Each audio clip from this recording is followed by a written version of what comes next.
Welcome back to Niva cloth store. നമ്മുടെ evening വീഡിയോയ്ക്ക് വേണ്ടി നിങ്ങളെല്ലാം വെയിറ്റ് ചെയ്യുമായിരിക്കും അല്ലേ?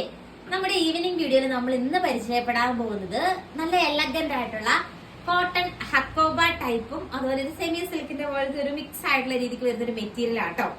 ഹക്കോബ ടൈപ്പ് മെറ്റീരിയൽ ആണ് ഫ്രണ്ട് പോർഷനിൽ വരിക. ആൻഡ് ബാക്ക് പോർഷൻ വരുമ്പോഴത്തേക്കും ഈ പ്ലെയിൻ ആയിട്ടുള്ള ഹക്കോബ മെറ്റീരിയൽ പോലെയാണ് വരുന്നത്. കാണിച്ചു തരാം നിങ്ങളെ. ഫസ്റ്റ് കളർ ഷെയ്ഡ് ഈ ഒരു ഷെയ്ഡ് വരും. നല്ല രസമാണ്. നെക്കിന്റെ പോർഷനിൽ ഒരു മിറർ വർക്ക് ഇങ്ങനെ കണ്ടോ, മിറേഴ്സ് ഇങ്ങനെ സ്റ്റിക്ക് ചെയ്തിരിക്കല്ല, നല്ല ത്രെഡ് ചെയ്തിരിക്കുകയാണ്. ആൻഡ് ഹക്കോബ മെറ്റീരിയൽ പോലെയാണ് ഓൾ ഓവർ വരുന്നത്. ഇത് അടിപൊളി കളർ ചാർട്ട് കേട്ടോ. നമ്മൾ അങ്ങനെ നമുക്ക് എന്താ പറയാ റയർ ആയിട്ട് കാണുന്ന രീതിക്കുള്ള കളർ ചാർട്ടാണ്. ഇതിന് ദുപ്പട്ടയും നല്ല രസമാട്ടോ, കാണിച്ചു തരാം. ആൻഡ് നെക്സ്റ്റ് ഷെയ്ഡ് കണ്ടോ, ഈ ഒരു ഷെയ്ഡ് വരും.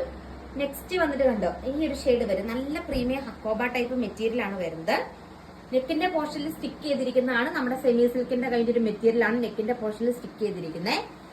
ആൻഡ് നെക്സ്റ്റ് ഷെയ്ഡ് വന്നിട്ട് നല്ലൊരു മെറൂൺ ഷെയ്ഡ് വരും. ഒരു വെറൈറ്റി സൽവാർ സെറ്റ് ആട്ടോ. നല്ല ക്യൂട്ട് ആയിട്ടുള്ള എലഗന്റ് ആയിട്ടുള്ള വെറൈറ്റി സൽവാർ സെറ്റ് ആണ്.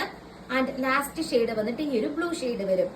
ഇതിന്റെ ദുപ്പട്ടയാണ് ഏറ്റവും വലിയ ഹൈലൈറ്റ്. കണ്ടോ, ഫുള്ള് മിറേഴ്സ് ഇങ്ങനെ സ്റ്റിക്ക് ചെയ്ത് വരുന്ന ദുപ്പട്ടയാണ്. ഞാൻ ഓപ്പൺ ചെയ്തിട്ടില്ല.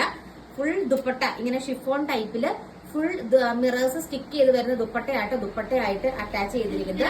നല്ല ക്യൂട്ട് ആയിട്ടുള്ള ഒരു കളക്ഷൻ ആണ്. ഇത് ഫുൾ ഓപ്പൺ ചെയ്ത് കഴിയുമ്പോൾ നല്ല ഭംഗിയാണ്. നമ്മുടെ ബ്രാസോയിലൊക്കെ വന്നപ്പോൾ ഒത്തിരി പേര് ചോദിച്ചായിരുന്നു. കുറെ പേര് കോട്ടൺ ലവേഴ്സ് ഉണ്ടല്ലോ, അപ്പൊ അവർക്ക് വേണ്ടിയാണ് നമ്മൾ ഈ ഒരു കൈൻഡ് ഓഫ് മെറ്റീരിയൽ നമ്മൾ കൊണ്ടുവന്നിരിക്കുന്നത്. ഇങ്ങനെ വരും ദുപ്പട്ട, ഷിഫോണില് ലേസ് വർക്ക് ഒക്കെ ആയിട്ട് നല്ല രസമാണ് കാണാനായിട്ട്. ഓർഡർ ചെയ്യാനായിട്ട് സ്ക്രീനിൽ കാണുന്ന വാട്സ്ആപ്പ് നമ്പറിൽ കോൺടാക്ട് ചെയ്യുക.